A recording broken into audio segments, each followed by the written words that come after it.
अस्सलामुअलैकुम।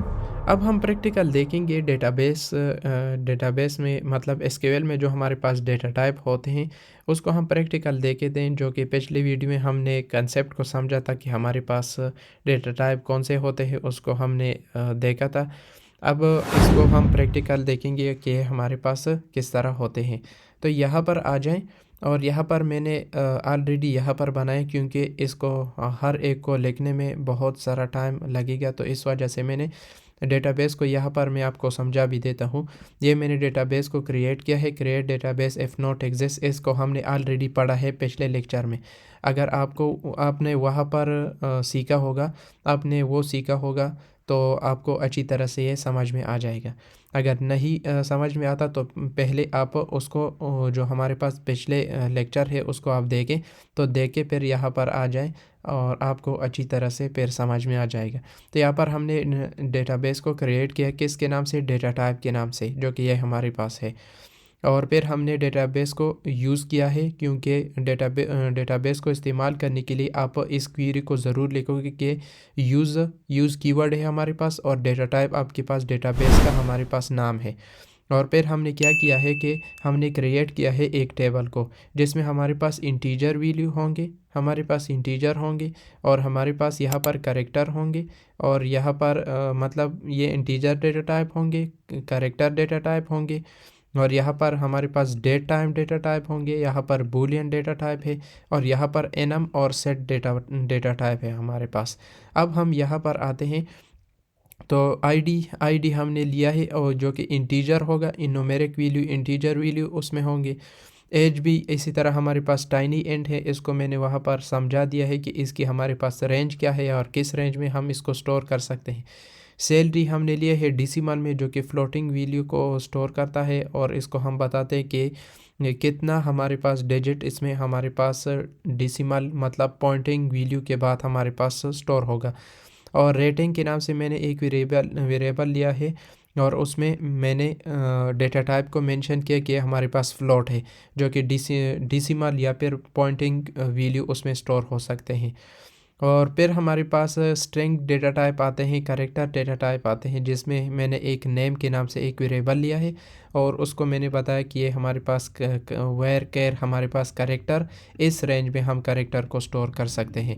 और फिर हमारे पास जेंडर है, जेंडर के नाम से मैंने लिया है, ये भी कैरेक्टर है, और इसकी रेंज हमारे पास क्या होगी, 1 होगी।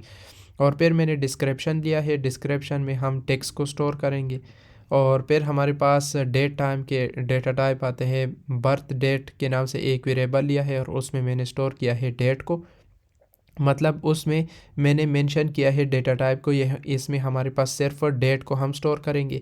और लॉगिन टाइम के नाम से मैंने लिया है एक वेरिएबल, और उसका डेटा टाइप मैंने रखा है टाइम, तो इसमें हमारे पास सिर्फ टाइम स्टोर होंगे। और फिर हमारे पास क्रिएट एट के नाम से मैंने एक वेरिएबल लिया है, जिसमें हमारे पास डेट भी स्टोर होंगे और टाइम भी हमारे पास स्टोर होंगे। तो ये हमारे पास डेटा टाइप है। और फिर हमारे पास बूलियन आते हैं, ट्रू फॉल्स वाला हमारे पास डेटा टाइप आता है। एज एक्टिव के नाम से मैंने एक वेरिएबल लिया है, और उसमें मैंने डेटा टाइप को मेंशन किया है कि हमारे पास बूलियन होगा, मतलब 0 1 और ट्रू फॉल्स के जो हमारे पास होते हैं इसकी वैल्यू हम स्टोर करेंगे। और फिर हमारे पास एनम के डेटा टाइप आते हैं, कि हमारे पास मैंने वहाँ पर जो मैंने समझाया था कि एनम को हम प्रैक्टिकल में देखेंगे, कि यहाँ पर हम स्टेटस को डिफ़ाइन करेंगे। स्टेटस के नाम से मैंने एक वेरिएबल लिया है, और एनम हमारे पास डेटा टाइप है।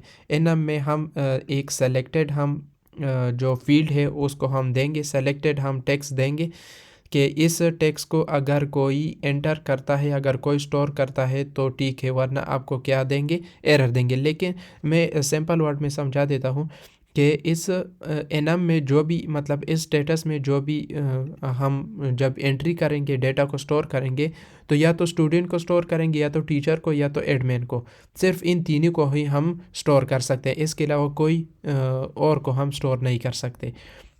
और फिर हमारे पास स्केल्स के नाम से मैंने एक वेरिएबल लिया है, जो कि सेट डेटा टाइप होगा, और इसमें हमने ये हमने सेलेक्टेड हमने ये रखे हैं, सेलेक्टेड कैरेक्टर या स्ट्रिंग हमने ये फील्ड रखे हैं। तो इसको फिर हमने इसमें क्या किया है कि इसमें इसमें हमने ये किया है कि जो अच्छा यहाँ पर एक चीज़ रह गई है कि इसको भी मैं एक्सप्लेन कर दूँ।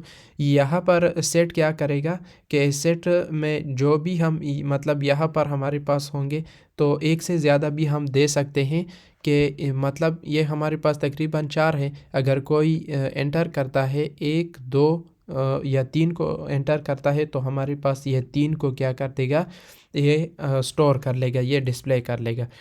अच्छा, तो यहाँ पर अब हम क्या करेंगे, ये जो हमने टेबल क्रिएट किया है इसमें डेटा टाइप हमने लिए हैं, वेरिएबल लिए हैं, उन वेरिएबल में हम किस तरह डेटा को स्टोर कर सकते हैं। तो हमारे पास इंटीजर है, इसमें हमने 1 को स्टोर किया, ये भी इंटीजर है, इसमें भी हमने 1 को स्टोर किया है। और फिर हमारे पास डेसिमल आते हैं, यहाँ पर हमने मेंशन किया है कि डेसिमल के बाद हमारे पास 2 डिजिट उसके बाद हमारे पास होंगे। और फिर हमारे पास आता है फ्लोट वाला हमारे पास, उसमें भी हमारे पास डेसिमल होते हैं। और फिर करेक्टर आते हैं, और ये करेक्टर है, ये भी हमारे पास करेक्टर है, लेकिन यहाँ पर हमने मेंशन किया है कि सिर्फ एक ही करेक्टर को हम स्टोर करेंगे, तो यहाँ पर हमने एक को स्टोर किया है। और फिर हमारे पास ये भी करेक्टर में आता है, ये जो हमारे पास डिस्क्रिप्शन के नाम से वेरिएबल है और टेक्स्ट के नाम से डेटा टाइप है। और नेक्स्ट हमारे पास डेट टाइम है, इसमें हम टाइम को सिर्फ मतलब डेट को हम स्टोर करेंगे, और इसमें हम टाइम को स्टोर कर, और इसमें हम दोनों को हम स्टोर करेंगे। और फिर हमारे पास बूलियन आता है, जो कि मैंने यहाँ पर कहा था कि इसमें ट्रू और फॉल्स की वैल्यू को हम स्टोर कर सकते हैं, तो यहाँ पर हमने ट्रू को स्टोर किया है। और यहाँ पर हमारे पास नेक्स्ट हमारे पास एनम में आता है कि मैंने अभी बताया कि इसमें हम इन तीनों में से किसी एक को हम क्या करेंगे, चूज़ करेंगे, स्टोर करेंगे। तो मैंने स्टूडेंट को चूज़ किया है, जो कि वहाँ पर हमने डिफ़ाइन किया है। और फिर नेक्स्ट हमारे पास सेट आता है, सेट में से हम किन दो को भी दो से ज़्यादा को, दो या दो से ज़्यादा को हम चूज़ कर सकते हैं, स्टोर कर सकते हैं। तो इस तरह मैंने स्टोर किया है। तो ये मैंने आपको समझा दिया कि हमारे पास हम किस तरह डेटाबेस को क्रिएट करते हैं, किस तरह यूज़ में लाते हैं, और किस तरह उसमें टेबल को बना सकते हैं, डिफरेंट डेटा टाइप हम ले सकते हैं। और फिर मैंने उसमें डेटा को भी, उस टेबल में डेटा को भी मैंने स्टोर किया है, एक यूज़र का डेटा मैंने स्टोर किया है। और फिर यहाँ पर अब हम क्या करेंगे कि इसको मैं आप लोगों को दिखा देता हूँ कि इसका हमारे पास किस तरह आउटपुट आएगा। तो इसको सेलेक्ट करके, सेलेक्ट ऑल फ्रॉम, जो हमारे पास डेटा टेबल हमने बनाया है इसको मैं सेलेक्ट करूँगा। तो यहाँ से मैं जब सेलेक्ट करके रन करता हूँ तो यहाँ पर आप देख सकते हैं इन आईडी में हमारे पास 1 स्टोर है, एज में हमारे पास 25 है, सैलरी में भी हमारे पास ये आप देख सकते हैं ये स्टोर है। रेटिंग में भी इसी तरह हमारे पास जितनी भी यहाँ पर हमने वेरिएबल और उसके डेटा टाइप हमने डिफ़ाइन किए थे टेबल में, तो उसकी डेटा को जब हमने यहाँ पर एंटर किया था तो वो हमारे पास डिस्प्ले होकर आ गए हैं। तो ये हमारे पास टेबल थे और उसमें हमने एंट्री की थी, और यहाँ पर हमारे पास टेबल में स्टोर हो गई है। तो इस तरह हम स्टोर कर सकते हैं टेबल में डेटा टाइप की वैल्यू को, डेटा टाइप में हम इस तरह की वैल्यू को हम स्टोर कर सकते हैं। तो ये हमारे पास था कि हम डेटा टाइप हमारे पास कौन से होते हैं, और डेटा टाइप में हम कौन सी वैल्यू को स्टोर कर सकते हैं। और उसको मैंने आप लोगों को दिखा दिया कि हमारे पास फिर हम उसको किस तरह डिस्प्ले कर सकते हैं। तो ये हमारे पास था ऑल अबाउट डेटा टाइप। अगर इसके हवाले से किसी को कन्फ्यूजन हो, कोई प्रॉब्लम हो, तो आप कमेंट सेक्शन में पूछ सकते हैं, मैं उसका आंसर दे दूँगा। तो आज के लिए इतना ही, मिलते हैं नेक्स्ट वीडियो में। Thank you.